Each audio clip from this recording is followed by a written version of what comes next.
is February 28th. I'm Paul, you are? I think I'm Matt. Okay. Okay. This is day 2. We took some pictures yesterday of Paul, and going through impact, everything looked pretty nice, except then here, the little bending of the elbow, the full extension, we didn't see any, the degree that we want, right? Okay. And so we mentioned to Paul one of the drills we're going to do. All right, guys, so like I was saying, these alignments and positions and reference points that I learned that I'm going to share with you are going to help you immediately. And the 3 big systems that are out there being used right now are Stack and Tilt, Morad with GRADY, and the Golfing Machine. Now, with these, the difference between them is this, is the Golfing Machine really focuses on the power accumulators. There are 4 of them, okay, and those have to do with your arms, cocking the wrist, folding the elbow, rolling through. Those are all power accumulators, okay? Knowing when to fire them, how hard, which ones to use. You might be using one, but not the rest of them. Who knows? Stack and Tilt is more of a position-oriented system, meaning that you get to your left side a little bit, 60-40 on the left, and you make a 20-degree left arm inside movement with the left shoulder down. You have about 3 or 4 protocols, and you go about swinging there. Now, it's not the longest hitting shots on the planet, but it's very consistent. That could be really good for you out there that don't practice a lot, okay? Or not that flexible. So there's that. Now, GRADY, he was the one that came in with everything about how to put the feet in certain alignments with foot flare that regulate the knee movement and the mobility and some fluidity of the hip movement, shoulder turn, etc. So he was like taking the body joint alignments and making sure that they were in a good place, which I'm going to show you today, about how to make a good golf swing repeatedly with speed, okay? This is what I teach my beginners quite a bit, and that's really just the essence of good golf, all right? So foot flare is the first one. I see some of my players come out, my students come out, and their feet are straight out, and that really does not allow your hips to turn well. It gets you to slide, actually, and we want rotation, right? So a little bit of foot flare would be 10 degrees on the right foot and 20 on the left.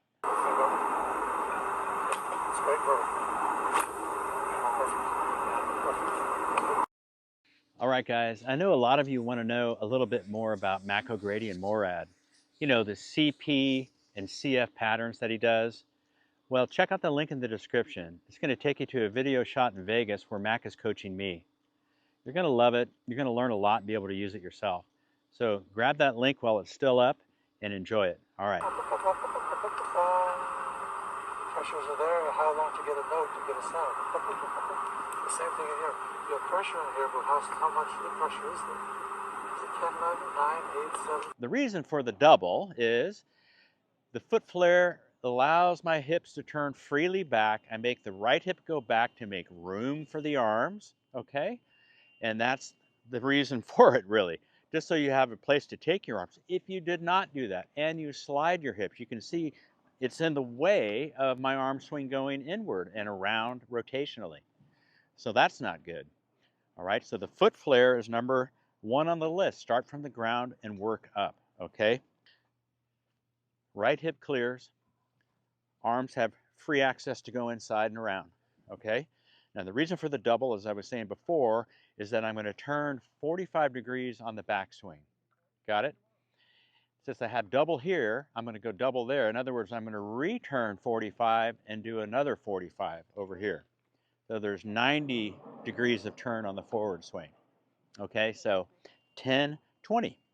And the alignments of this foot are key because as a fencer, wherever the toe is pointed, your knee can flex like ballet, yoga. It's safe for the body.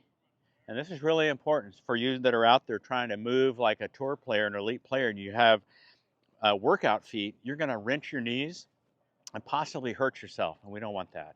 So the double here, so you can pivot around and get all the way to the front foot in balance with the hips facing the target. Okay, so just get the foot flare. Now, let's go upstairs a little bit more. So we have the ankle joints. This is O'Grady stuff, and fantastic. As a matter of fact, Mac and me in 2003 in Vegas. I've got a video. I'll put the link at the end of the video. You can go to my website, it's there too, but just check out that link at the end. And it's got me with Mac. All the videos are there. And he walks me through a bunch of good things in there. Some of them I hadn't heard in any other video that I've seen with him. So that's the thing with Mac, is he's got so much to offer, and you have to just pay attention to what he's saying, okay? Foot flare, number one. Knees, linkage. What does that mean? Well, as I start to make my pivot back, my left knee should go towards the midline. Got it? So there's a little bit of the hip clearing this way. Left knee going out to the midline here. Right hip, right glute going to the midline behind me. Left shoulder coming out. Right shoulder retracting. So very centered, okay? While you're doing that, you're bent over the ground, and the left shoulder will just have that look like it's just circling around this way. It's going down around in front as this shoulder goes up and around to the back.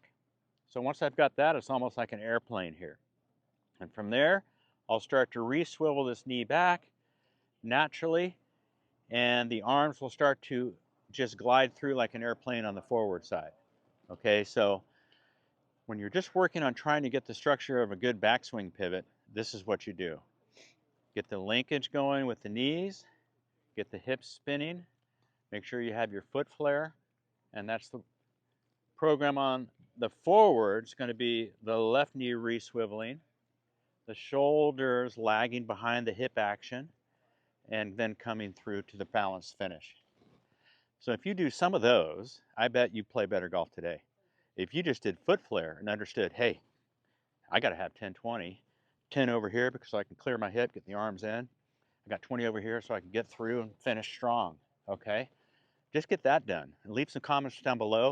Again, hit that link that I'm going to provide for you to check out my Mac videos, personal school with Mac. It's great for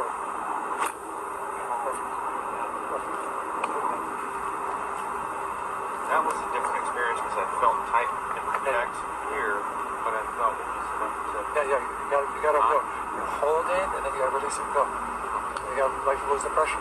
Yeah, I see you do that. Every time I try to hold on, it's all frozen. It's like this. It's like playing flute, musical instrument. Pressures are there. How long to get a note, to get a sound? The same thing in here. You have pressure in here, but how much pressure is there?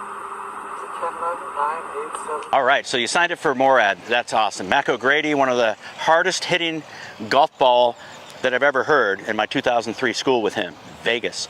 So what you're going to learn here is how to set your body on the ground, how to get your center of balance, your center of gravity, as we say, pivoting, keeping yourself organized with your head, the wrist joints, how they set, to accelerate the club down with the pivot train. Right side coming through, elbow, hip, shoulder, everything accelerating through with a bunch of speed and balance. Mac looked the smoothest as anybody, like a Ben Hogan.